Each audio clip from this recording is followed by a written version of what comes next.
Good morning, everyone.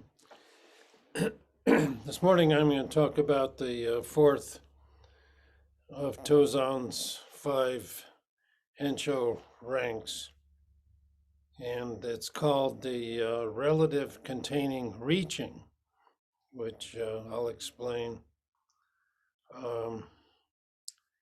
what that means.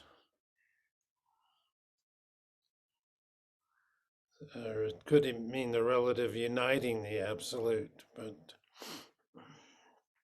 so the verse goes like this. There's no need to avoid crossed swords. A good hand, like a lotus blooming in a fire, has in itself a heaven soaring spirit.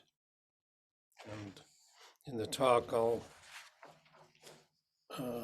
get to each one of those lines and we'll appreciate what they mean. So the title, the relative containing reaching. So if you've reached the stage where mountains really are mountains, and you've fully integrated the nature of mountains into your being. And we have a couple of koans in our koan system that point to this kind of understanding. One of them is a monk asked Uman, how do Buddhas appear? And he replied, the eastern mountain walks along the stream. So in this case, there's no separation between Uman and the mountain. And we also have a miscellaneous koan called Create a Mountain. So how do you create that mountain without creating any duality? There's an entertaining story about a Tenzo who ate the snake, and it fits in with this rank, which is to allow your compassion to shine forth effortlessly. So at this monastery of Fugai Ekun, ceremonies delayed preparation of the noon meal one day. And when the ceremonies were over, the cook took up his sickle and hurriedly gathered up vegetables from the garden. And in his haste, he lopped off part of a snake. And unaware that he had done so, he threw it in with the vegetables in this soup pot. And at the meal, the monks thought that they had never tasted such a delicious soup. But the Roshi found something remarkable in his bowl. Summoning the cook, he held up the head of a snake and demanded, "What is this?" And the cook took the morsel, saying, "Oh, thank you, Roshi," and immediately ate it. This dialogue is called Eating the Blame. It shows how to use a challenge and not be used by it. The cook had nothing to defend. He did not have to make excuses. He did not have to take the Roshi's accusation as a challenge. He took the matter in hand and gave everyone a wonderful teisho. That's what our training is here, to be aware of your position and your responsibilities. One begins to genuinely be able to assist sentient beings to realize their own Buddha nature. This is about right understanding and right action. So the first line of the verse says, there's no need to avoid crossed swords. Well, one way to think about it is crossed swords are kind of like a challenge in life. There's no need to avoid conflict. And when I was writing this talk, I thought about a story I had read. about a Thai Theravadan monk who had taken the precepts, which are very strict in their tradition, but in their tradition, they're not supposed to do a number of things like handle money or touch women, for example. And there was a young woman who was serving the monks because that's one of the things that the lay congregation does, is serve the monks as part of their practice. And there was a young, beautiful woman who was assigned to this congregation to serve the monks, and he felt quite aroused when he saw her. And he would immediately meditate and try to quiet his mind and quiet his emotions, but to no avail. Finally, he told himself that he just couldn't control his attraction to this young woman. So because of all of his vows and his lack of discipline, he decided that what he had to do was commit suicide. That was the last thing, the only thing he could do, because he just was at his wit's end. And of course, committing suicide is breaking a vow too, but he thought that the other vow of celibacy, he couldn't deal with it. Fortunately, an older monk sensed his anguish and arranged to have the young woman transferred to another temple to fulfill her tasks of service to the ordained monks. So when the line says that, there's no need to avoid crossed swords, it implies that we know how to deal with conflict, but obviously this monk didn't. He didn't know himself, first of all. And second of all, he didn't know that you can have feelings and not be compelled to act on them. I mean, if a beautiful woman appeared, it would be natural, not only for men, but for women, to feel the sense of their beauty.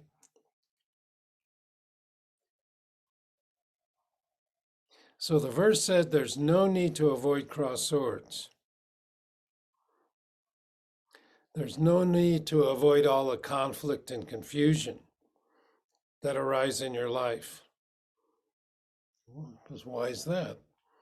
Because at this stage in your practice, you know how to deal with difficulties. How can you approach disagreements without falling into duality?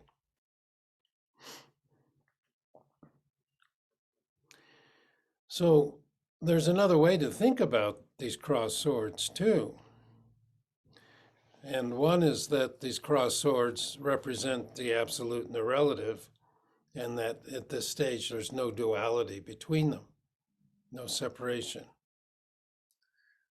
The relative containing reaching, or the relative uniting with the absolute, implies that one has reached the relative from the place of the absolute. The relative has united with the absolute, and there's no duality.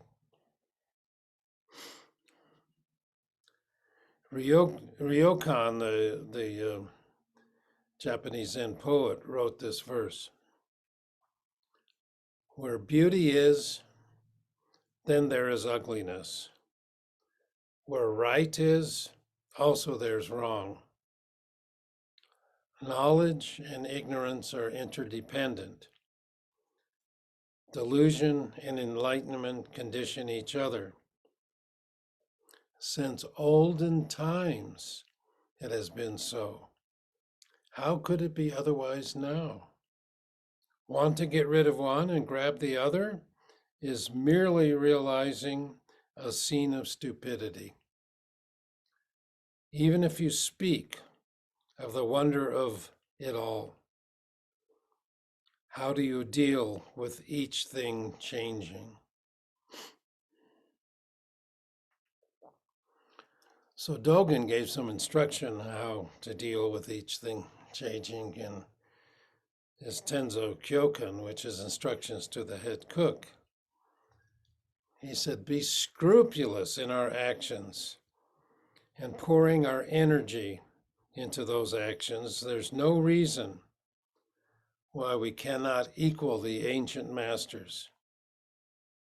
We must aspire to the highest of ideals without becoming arrogant in our manner. Their things are truly just a matter of course, yet we remain unclear about them because our minds go racing about like horses running wild in the field, while our emotions remain unmanageable like monkeys swinging in the tree.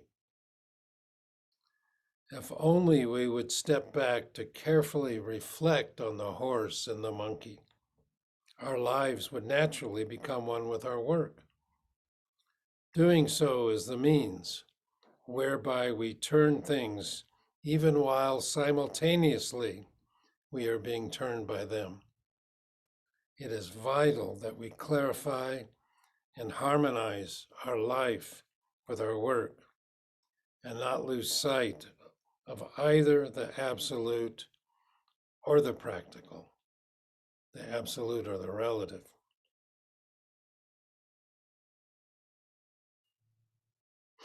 So at this stage, things become seamless. We have seamless relationships between work and practice, partner and partner, mother and child. There's no need to avoid cross swords. And the second line says, a good hand like a lotus blooming in a fire. He's talking about a good hand like a lotus blooming in a fire. And the last line has a heaven soaring spirit. But let's look at this line. Is it? Again, not avoiding the difficulties of life.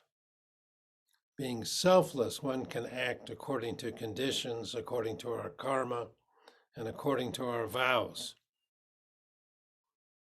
So if you agree with something, you can wholeheartedly agree, but don't get stuck in that agreement.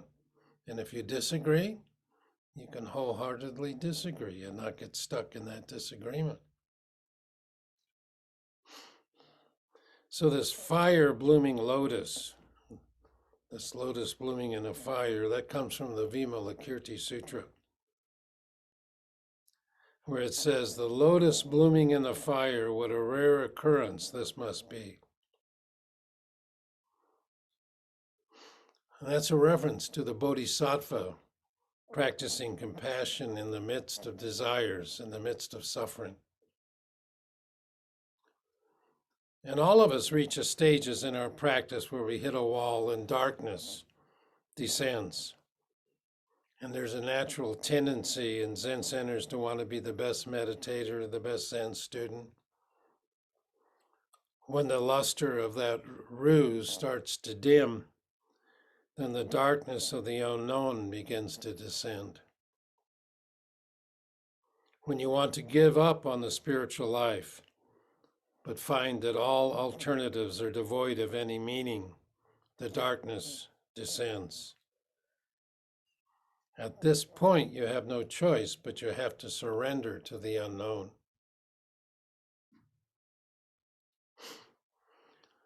In his famous book, The Hero with 1,000 Faces, Joseph Campbell describes the journey of a large number of heroes of myth and historical heroes, such as Prometheus, the Buddha, Moses, Muhammad, and Jesus. All of them follow a similar pattern. First, there's a quest. They start out living ordinary lives, and there is something that drives them to follow their path. And the path consists of many trials, that tests the mettle, determination, and persistence of the traveler. There are crossed swords in the form of conflicts, but like a sword that is repeatedly passed through the fire and then plunged into cold water to remove its impurities, the hero is tested like the lotus in the fire and emerges like a phoenix from the ashes. Then the hero returns to ordinary life with new insights and new powers of awareness to bring teaching to those around him or her. You know, in the case of the Buddha, his quest was to find the source of suffering. What's the cause of suffering? Due to sickness, old age, and death.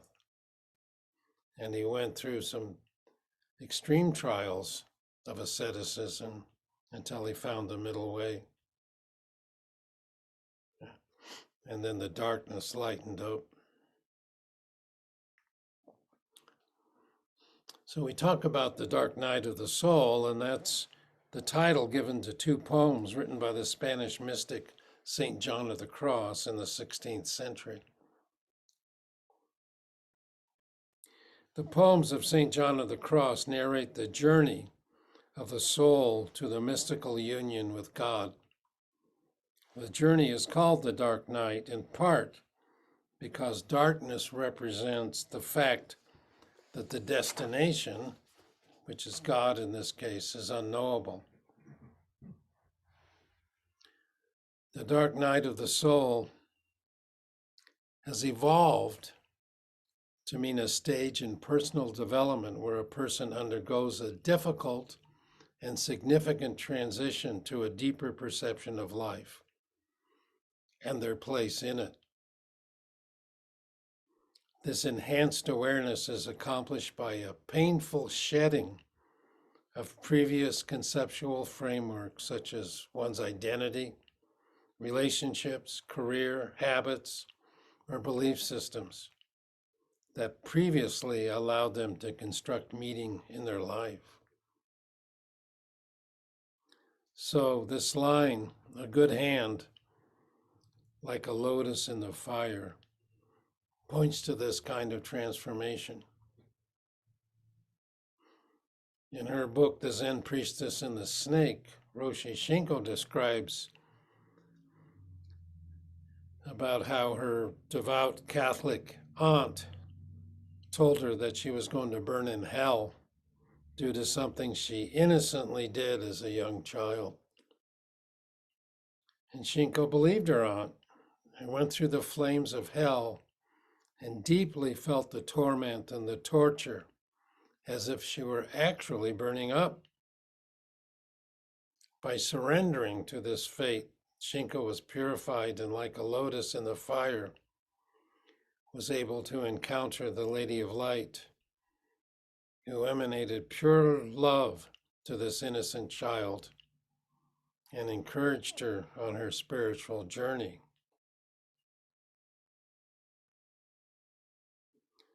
So a good hand, like a lotus in the fire, has in itself a heaven-soaring spirit. That's line 3. Has in itself a heaven-soaring spirit. You might think that a heaven-soaring spirit's a good thing. It's wonderful to be in the company of someone who has a heaven-soaring spirit. But in this rank, it's still an anchor that prevents one from really soaring. Consider the following. Once Dongshan, the Chinese Zen master who lived in the 8th and 9th centuries, decided to visit a certain manor house. That very night, the local god of the soil informed the lord of the manor that Dongshan would be arriving the following morning. So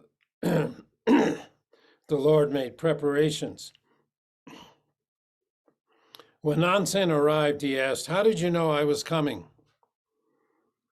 And the Manor Lord told Nansen that he was informed by his local gods. And Nansen said, "Because old's practice has no power, he's spied upon by gods and demons." Old was his nickname. He said, "Because I have no power, I can be spied upon by." So his attendant monk said, "Your Reverence, you are already such a good teacher. Why should you be spied upon by gods and demons?" And Nansen said, "Put another portion of food before the local god of the soil." In other words, satisfy the local god of the soil another way than spying upon me. So a person with a heaven-soaring spirit attracts attention. People notice him or her. That's why Nansen said that his practice had no power. If it had power, what would he look like? Nobody would notice him whether he came or went. He'd be almost invisible.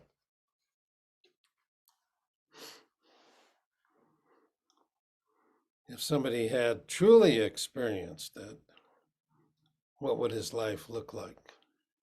Or her life look like? Here's another example. In ancient China, there was a Zen master named Gozu, Hoyu, who lived in the 6th and 7th centuries. He was a man of high virtue, and people in his neighborhood respected him deeply.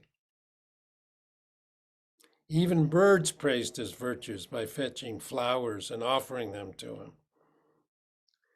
But later on, when he came to great enlightenment under the 4th patriarch, Dai Doshin Zenji, the birds stopped bringing flowers.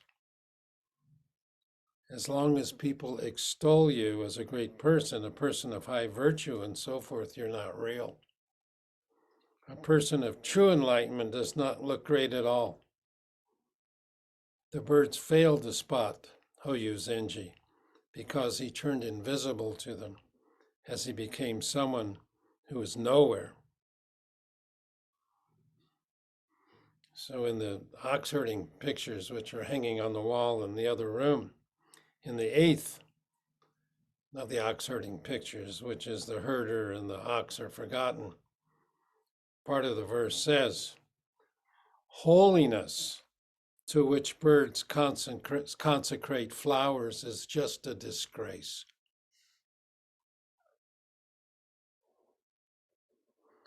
So this quotation about birds who consecrate flowers is from another legend of Master Niuto, who was a spiritual heir of the 4th patriarch, Doshin or Daoshin.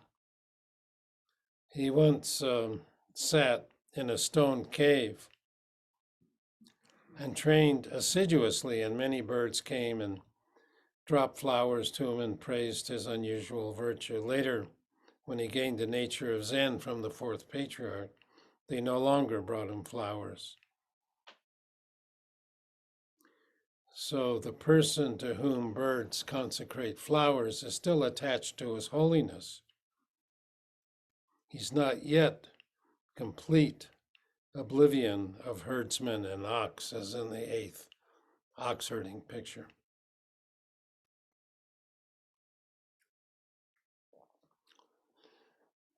And Dogen wrote in his fascicle, Great Enlightenment.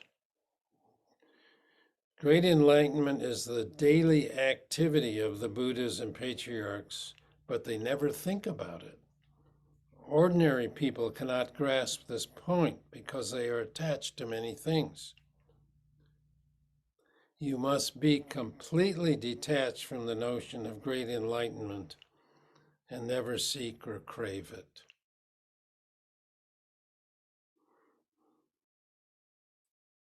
So the point is to not make a new resting place of enlightenment.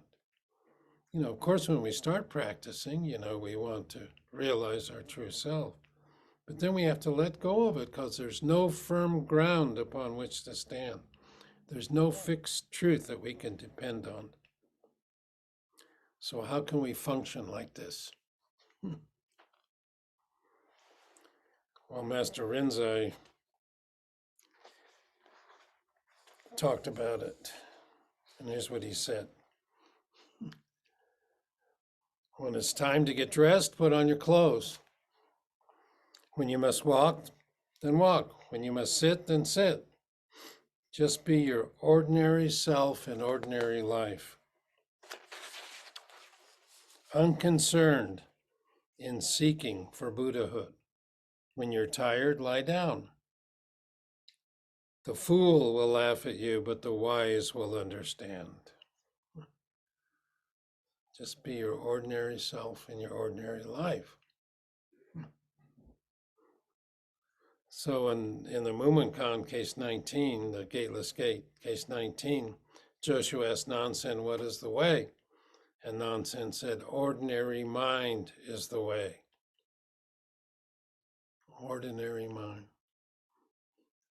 See, but you remember the first of these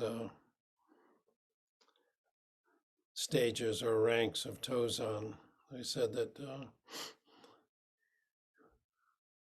our mountains are no longer mountains. First mountains are mountains, and they're no longer mountains, and then mountains are mountains again. And here we are, mountains are mountains. It's an ordinary life. First our life is ordinary, and then there's no life. We let go of everything, and then it becomes ordinary again. But it's a different kind of ordinary. But it's still ordinary. So this heaven-soaring spirit means acting according to conditions, according to your karma, even when there are difficulties. You know how to deal with the situation. As Uman said, every day is a good day.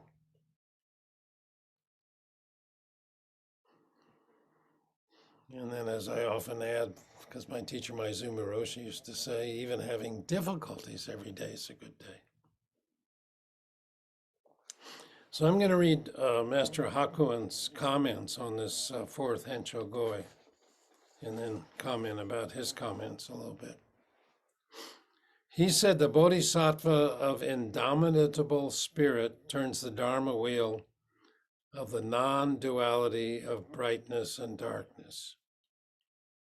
Here the bodhisattva stands, his head covered with dust and his face streaked with dirt. And that's actually a quote from a commentary in the Blue Cliff Record by Master Engo. And he said, there in the Soto tradition, there's appearing in the world and not appearing in the world. There's letting down a hand and not letting down a hand. If you don't appear in the world, your eyes gaze at cloudy skies. If you appear in the world, then your head and face are covered with ashes and dirt. And that's what Hakuin says, that the bodhisattva stands, his head covered with dirt and his face his head covered with dust and his face streaked with dirt. And then Hakuin goes on, he says, he moves through the confusion of sound and sensual pleasure, buffeted this way and buffeted that way. He's like a fire-blooming lotus that on encountering the flames becomes still brighter in color and purer in fragrance. He enters the marketplace with empty hands, yet others receive benefit from him.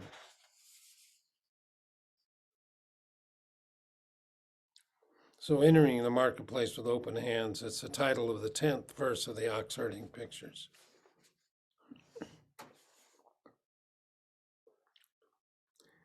He moves through the world.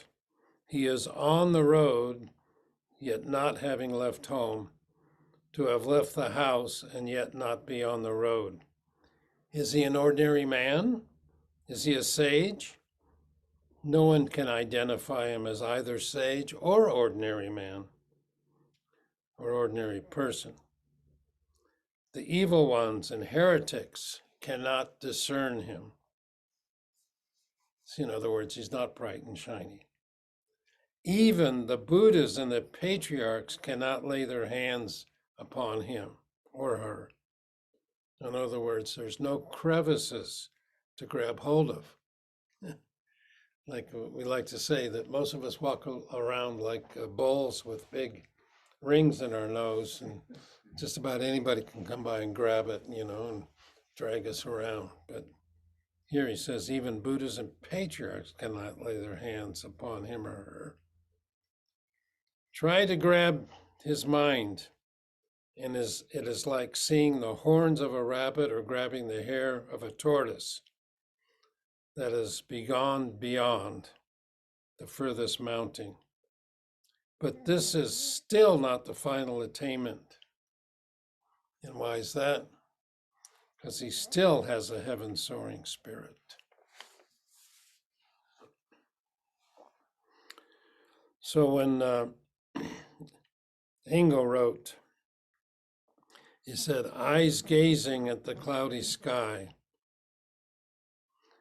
that's on top of a 10,000 fathom peak, and head and face covered with ashes and dirt refers to the business of letting down a hand.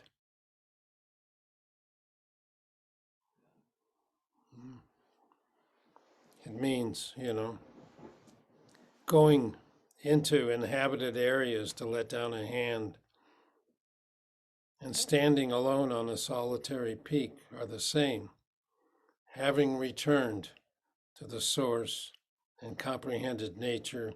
It's no different from discriminating intelligence. So again, we have to avoid understanding them as two different things. So, what is a heaven-soaring spirit? So as long as you're trying to do something, there's a duality. But this stage is not the final resting place. Therefore, that's why it says such a person has in and of themselves a heaven-soaring spirit. So what must be done in the end? You have to know that there's one more rank. We'll talk about that next time, and that's called the rank of unity attained.